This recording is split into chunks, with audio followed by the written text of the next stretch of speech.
O my merciful Lord Chaitanya, may the nectarian Ganges waters of your transcendental activities flow on the surface of my desert-like tongue. Beautifying these waters are the lotus flowers of singing, dancing, and loud chanting, Shri Shri Radha Gokulananda Ki Jai, of Krishna's holy name, which are the pleasure abodes of unalloyed devotees. These devotees are compared to swans, ducks, and bees. The rivers flowing produce a melodious sound that gladdens their ears.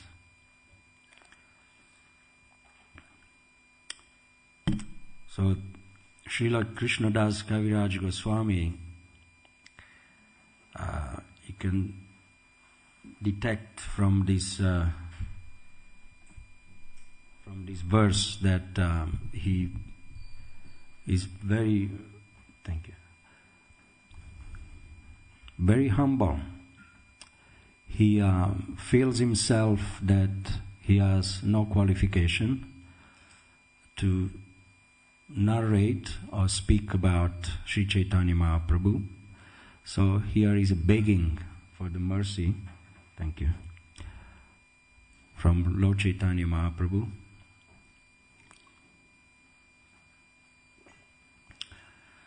And this is like a pilot light is leading all the Vaishnavas who are interested in the Chaitanya Charitamrita, is making them understand how to approach the topics of the Lord Krishna or Sri Chaitanya Mahaprabhu, and how to narrate those topics with humility. He himself, he feels he has no criteria, he has no faculties to speak about Lord Chaitanya, to narrate the Chaitanya Charitamrita, but he's invoking for the Lord's mercy that maybe a few drops of nectar will fall on his tongue like a desert. Of course, Krishnadas Kaviraj Goswami is a very humble soul, great Vaishnava. We know that he considered himself even a load and a worm in the stool. Is he a worm in the stool? No. Srila Krishnadas Kaviraj Goswami is actually a Manjari. It's close associate of, confidential associate of Srimati Radharani. But all those great personalities, they come to teach us the mood that we should imbibe to attempt to preach about Krishna. We should always consider ourselves devoid of anything. There is nothing really that really belongs to us. The power of speech, the power of seeing, the power of walking, all these things are given by the demigods. And even the ability to be intelligent, the ability to understand, the ability to discriminate, that's given by Krishna. Krishna says in the Gita, Aham Mrijendar Ham Manusya, I forgot the verse now. That he says that I am the ability in man, amongst the beasts I am the lion, and of the best of men I am the monarch, and of the austerities I am the japa. So is the ability in us. When we speak, we collect first some thoughts in our brain, and then we project these thoughts through the sound vibration, and that becomes an expression of what you are thinking, an expression of the heart. But actually that ability is given by Krishna. Of course, we can say that even when we do the wrong thing, the ability is from Krishna. No. The ability is given by the demigods according to the karma that we deserve. If you have performed some good deeds, then you will be conditioned by good behavior. But if you perform some sinful activities in the past, then you will be conditioned to be a fool in your next life, to speak like a fool, to speak without any intelligence and discrimination. And that is why you have the good and the baddie in this world. You have the poor and the rich. You have the duality of life. You have the peaceful and the agitated. You have, according to the karma that we architect in this life, it will determine our future behavior. So just like when we say the face is an index of the mind, the behavior is the activities are the index of our behavior, are the behavior surrounding the bad habits, for example. They are surrounding the soul. And that's why we call someone a conditioned soul. He's conditioned by bad habits. The soul originally has not bad behavior, but it's just conditioned by his bad karma to behave in a bad way. And if you want to know the heart of someone, the speech is actually the projection of the heart of a person. You can tell if someone is good or bad by hearing the speech of that person, the way he talks. Even in the Gita, Krishna says, a transcendentalist is recognized by the way he speaks. Of course, also the way he walks, the way he sits, the way... So the power of speech is a very important thing in the world for human beings. The power of speech, it could be constructive, it could be destructive.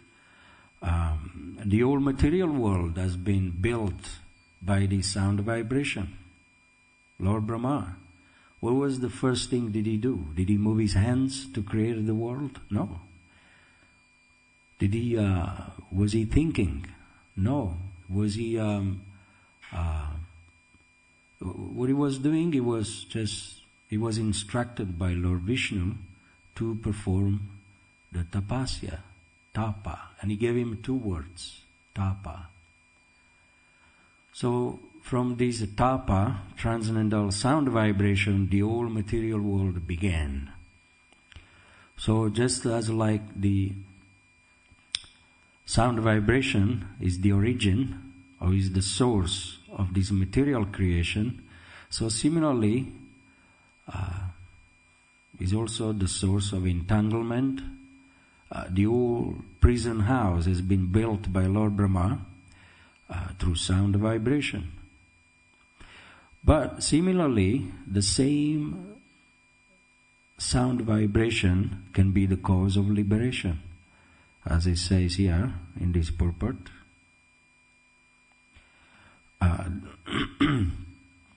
If they were to use their dry tongues to chant the holy name of the Lord, Hare Krishna, Krishna Krishna, Hare Hare, Hare Rama, Rama Rama, Hare, as exemplified by Lord Sri Chaitanya Mahaprabhu, they will taste the sweet nectar and enjoy life.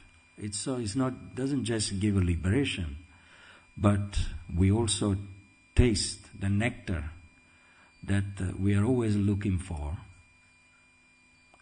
and we enjoy chanting the names of Krishna.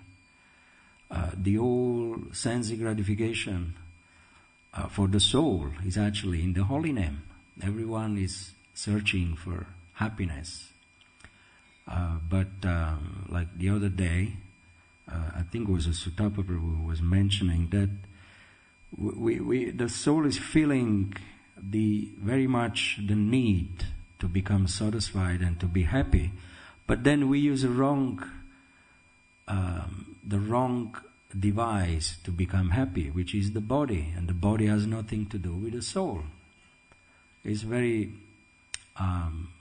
it's a common sense, it's a logistic to understand that. If you want become happy spiritually, then you have to perform spiritual activities and engage in spiritual sound. Whereas if you want to become happy with the body, then you engage in bodily activities, sensual activities. There is a sensual happiness, there is a happiness derived by the mind, sentimental happiness. There is intellectual happiness that we can derive with our intelligence, like the scholars, politicians, diplomats, they enjoy very much. Like Prabhupada says, the tongue is like a desert, and people mistakenly, they try to derive a few drops of nectar, the transient pleasure derived from mundane topics of art, culture, politics, sociology, dry philosophy, poetry. This is all pleasure derived by the intelligence, the mind. Someone who is a little bit more cultured than a sensualist. Do you have a word, sensualist, in English? So, then he elevates himself to be a little bit more polished, like politicians, scientists. They, through the media of their knowledge and their tongue, they feel some happiness with their intelligence. And then you have another, if you are a little bit more intelligent, then you try to derive some happiness from the soul, like the impersonalist. The impersonalist, they try to merge with Krishna. And in this way, they derive some kind of satisfaction. It makes them feeling that I am God. And Krishna gives that feeling. He's very liberal. He's not egotistic.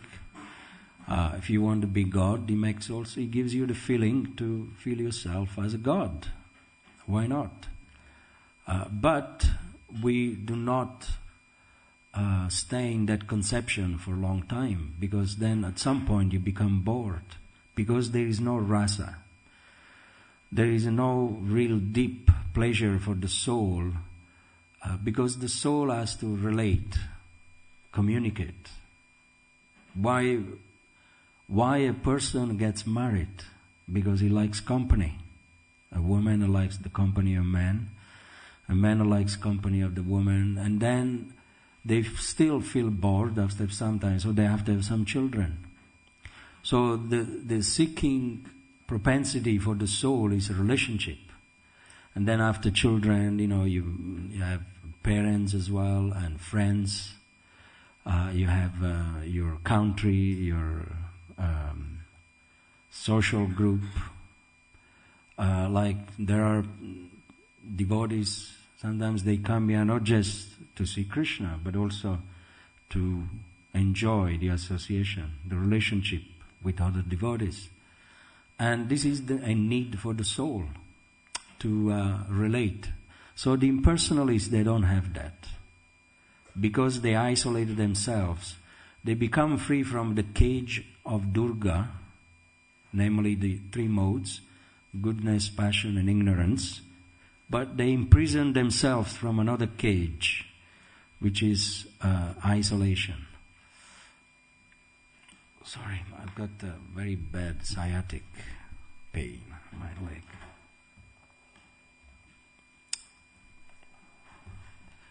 Sometimes I feel just like a cramp comes. So where was I? The impersonalists, they engage them. They created their own cage of being isolated. And there is not conception of God. They even forget about God because, they realize that they're God themselves. So therefore they feel higher than the materialistic people. And that's fine. Krishna gives them that feeling. And in this way they experience a little bit of dry happiness. But the propensity of the soul is to love somebody, relationship. So therefore, when we understand that there is somebody next to us in our soul, in our heart, and that's the Paramatma, that's the very first understanding of the impersonalist. When we come to the temple, we are flooded from material desires. We're coming from a materialistic platform. Then at some point, we come into a Brahman stage. We understand that we are spiritual. But that's not enough. Then we have to understand, that there is somebody close to us, and that's the Paramatma. And then, higher than that, is when we understand that there is a Bhagavan, Lord Krishna. And Bhagavan is the full aspect of the spiritual conception of God and his devotees, the spiritual world, and the devotional service. So here Krishnadas Kaviraj Goswami is actually praying to Lord Chaitanya to for some power to narrate the Sri Chaitanya Charitamrita. And Srila Prabhupada did the same thing. This is, you could see, the path of the Mahajan. Wherever a Mahajan goes, the followers, they will follow in the same line. Srila Prabhupada, he also prayed in the same way, make me dance like your puppet. And Krishna was dictating to him the teachings that we have here in the Sri Chaitanya Charitamrita, the purports, and also the purports of the Bhagavatam, the purport of the Bhagavad Gita, all the writing that Srila Prabhupada performed. If you ask Srila Prabhupada, did you do that? He will say no. It was Krishna dictating to him. So that's Krishna consciousness. Krishna consciousness is when anything good we do, we give a credit to the Guru and Krishna. And anything bad that we do, we give a credit to our karma. So the soul is by nature innocent. We can either be influenced by karma or being influenced by Krishna. So we have a choice. It is not that Krishna is holding us by the neck and says, no, you behave in this way and don't go into Maya, serve me. Krishna is not like that. He is not a dictator, he is not a tyrant. Krishna, he conquers the free will of his devotee just with his democratic mood, with his love. Krishna, he loves us if we perform sinful activities. He loves us if we turn to him to devotional service. He loves us if we negate him as a person and try to become him, impersonalist. In any way we behave, we are his children. Aham bija pradapita. That's Krishna. It is not that he has an vengeful mood, that if you don't serve me, I will punish you. Krishna is not like that. That is the the thing that attracted me a lot to come to Krishna consciousness. Being brought up in a Catholic environment, I was always forced to pray. If you don't pray, if you don't confess, then you'll go to hell. So that's the way the nuns, the priests, they would educate me. So I grew up for 10 years in a monastery with a fear even to tell the truth. I had a habit, which I'm not ashamed to say now, of passing urine in the bed when I was a young boy. Because at a very young age I was put in the monastery by my parents. And I remember when I was a young boy, my mother, she used to, in the night twice, she used to take me to the toilet, and in this way the bed was dry. But then in the monastery there was nobody to do that. And I would wet the bed. And I wet the bed for about 4 or 5 years, from up to the age of 10, 11. And I remember the children, they were punished for wetting the bed.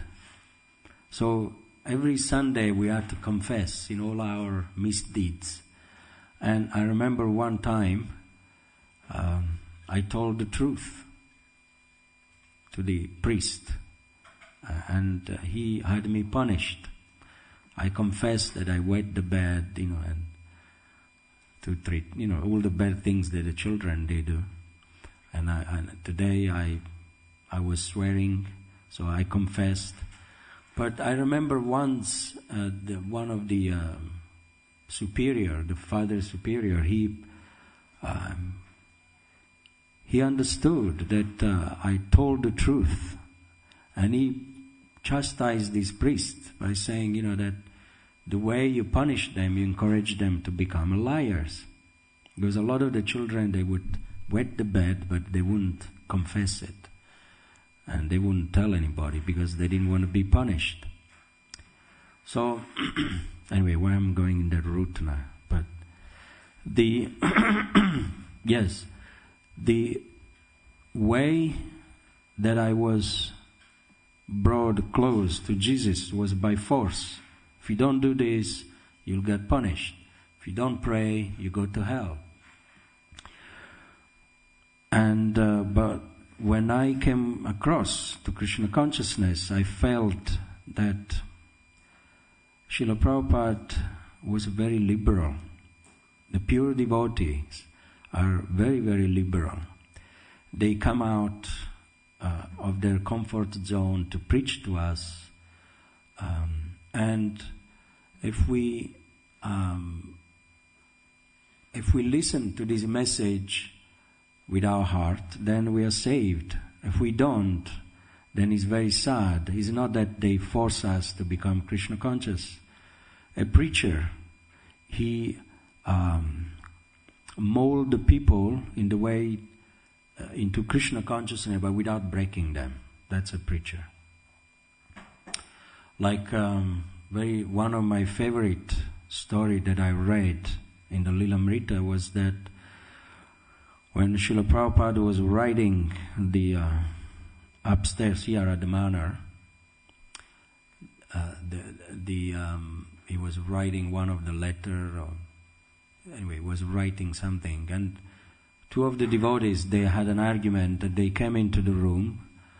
I can't remember, I think one was Kishore and Kulashekar. I don't know if he was a Kishore or maybe somebody else. And one of them came in the room and he said, Prabhupada, is it true that you said that he just told me that just by following the 4 regularity principles and chanting Hare Krishna is enough to go back home, back to Godhead? And Prabhupada, he said, he put his head down and he stopped writing, and then he looked at those 2 devotees and he said, yes, of course. Do you think I would cheat you? Prabhupada said, do you think I would cheat you? Of course you go back home, back to God. He said, Just by following the 4 regularity principles, chanting Hare Krishna, it's enough to go back home, back to Godhead. You don't have to do anything else. But then Prabhupada said, would to speak if both of you carry on distributing my books, Lord Chaitanya will come personally and he will pull you out of this material world. Now, if we understand very deeply the mood of Prabhupada, it is not that many of us, we join Krishna consciousness and we take prasad, we associate with devotees, we follow the 4 regularity principles, we chant Hare Krishna, and then we grow up with this conception, I don't have to do anything else. Prabhupada said, I can go back home, back to Godhead, so I'm very happy. It's not that Prabhupada is vengeful, if you don't preach or if you don't do anything to help my mission, you'll go to hell, just like the Christians, they do, they say. He said, yes, you go back home, back to God. So that means there is the liberal mood of a pure devotee, and that's the mood of Krishna. You don't serve me, I love you. You serve me, I love you. Of course, I love you more. Krishna will come personally to pick up the devotees that he gave his life to go out and preach. So this was the mood of Prabhupada. And I was very attracted to this type of mentality. Because usually, if you do something for me, then I'll do something for you. It's like a trade, a business. But with Prabhupada, it was not like that. You could come and take advantage of this Hare Krishna movement. You could just come and take prasadam. You don't even have to follow 4 regularity principles. Just come and take prasad. Then something is better than nothing. It's better to be a materialistic person, unfavorable to Krishna consciousness, than coming to the temple and being favorable and take prasadam and carrying on breaking the principles. Which one of the two is better? So, but more than that, if you take prasad and you start to chant, so something is better than nothing, but of course more is better than something, right?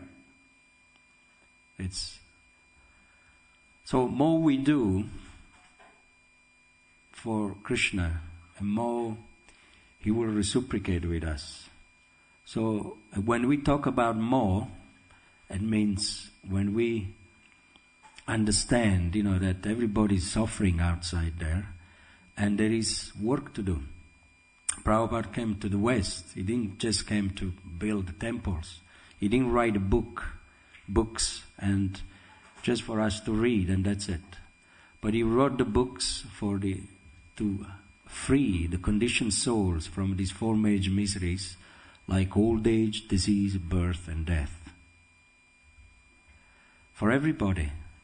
And it's obvious that if we want to help Srila Prabhupada and understand the mood that he came to the West.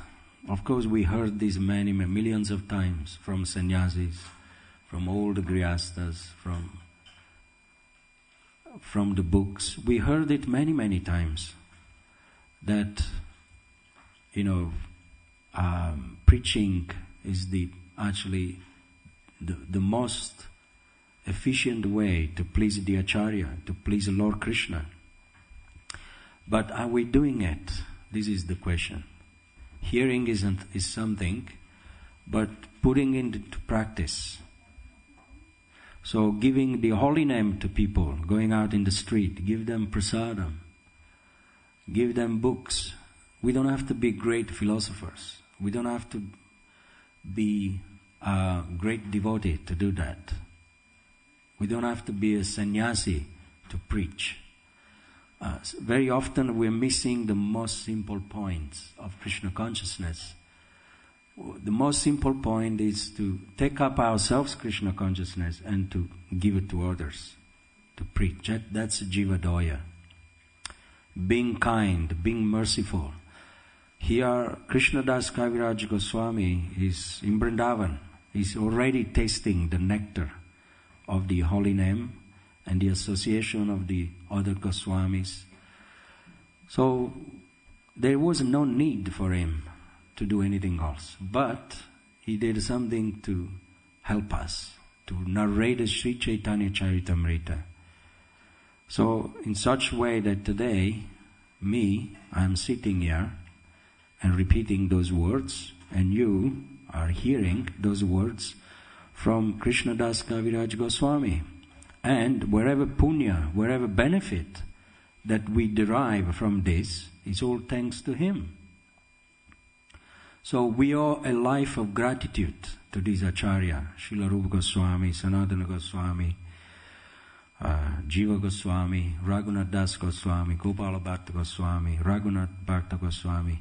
Lord Chaitanya, he instructed them to write books. He knew that the world, is like a dry desert, and they need the few drops of nectar in the form of these books, because they contain the treasure of Prema Bhakti, Krishna Katha. They contain the holy name of the Lord. So how important is to get a box like this that contains the message of love for Krishna and put it in the hands of someone who is unfortunate. So every time we go out and we give the holy name to someone, or a piece of prasadam, or a little book, or preach a little bit to somebody, you are actually becoming very, very dear to Krishna. So I'm not saying that because I'm in charge of book distribution. Usually people, they use their position to promote my service is the best. Like usually temple presidents, like when they meet in Mayapur, there's a temple president meetings, there's GBC meeting, the guru meetings, sannyasi. Usually they think, temple presidents are the best devotees, they're the best managers, they're a book distributor, So someone is a neophyte when he thinks, for example, if I think that everybody should go out and distribute books, the whole world should go on book distribution, that means, I'm a neophyte. So a temple president, is thinking like that. The whole world should manage. Or a GBC could think, the whole world should become a GBC. Good people, expert like me. No, that's not the way to go forward. We can do wherever we are the best at, but as an additional thing we can preach. Like Govinda Prabhu goes out on Harinam every Saturday. That's wonderful. That's actually book distribution. Pramanava Prabhu goes out on books and preach. And we understand that some of the ladies, they're getting hooked up by the taste of book distribution. And you could find, the happiness, the few drops of nectar that Krishnadas Kaviraj Goswami is talking about here, they're put on our tongue directly by Lord Chaitanya. Every time we make an attempt to preach to someone, what a satisfaction. You meet someone that he never knew anything about God. He's been tortured. He's been chewed up, spit out, licked up by Maya, by the modes, by the family, by the government. People, they're tortured at every minute. And when you go to them and you give them a little something about Krishna, what a relief for them. It's something very unusual. All the demigods, they stop what they are doing and they just watch. My goodness, that person has been for millions of lives, of births, suffering, and today, this particular second, he's been given a book by that particular devotee. How merciful is that devotee? Not just the demigods, 33 million demigods, but also the whole spiritual world. They will see, because from the top you can see everything. The Vaikuntha Loka is supervised closely by Goloka Vrindavan. Whatever is going on in Vaikuntha Loka, the gopis, they are conscious because they are in Goloka Vrindavan. And wherever is going on into the Chartusloka, these 14 planetary systems in this universe, material universe, is actually seen by the Vaikuntha Loka. And wherever is going on into the heavenly planets, of course, in Vaikuntha they see everything, all the movements of all the demigods. And wherever we are doing ourselves, the demigods, they're watching us. So we are observed by Krishna, by all the demigods at every moment. So what a wonderful moment when you give Krishna consciousness to someone. That moment is more precious than billions of lives of austerity that we performed by yogis, billions and billions of lives of a jnani who has been studying the Vedas but without helping anybody, and billions and billions of an austere ascetic, someone who's been naistiki, brahmachari for billions of lives. Okay, so what? He's becoming very pure, very exalted. You can become a Durvasa Muni with the power of your austerity. But what benefit are you doing to others? But you can have, a fallen, hard-working donkey, householder, that goes out there and give a message of Krishna to someone. That person is more special in the eyes of Krishna than all these demigods, yogis, jnanis, and so on and so forth. This is not a sacrilege for me to talk like this, but it's a reality. That's why Krishna himself, he says in the Gita, there is no one that is more dear to me, and will never be anyone more dear to me than someone who is preaching my glories to my devotees. He doesn't even say to materialistic people, he says to my devotees. So, because everybody is part and parcel of Krishna, but we don't know. We see them as materialistic people, and we see ourselves as a devotee.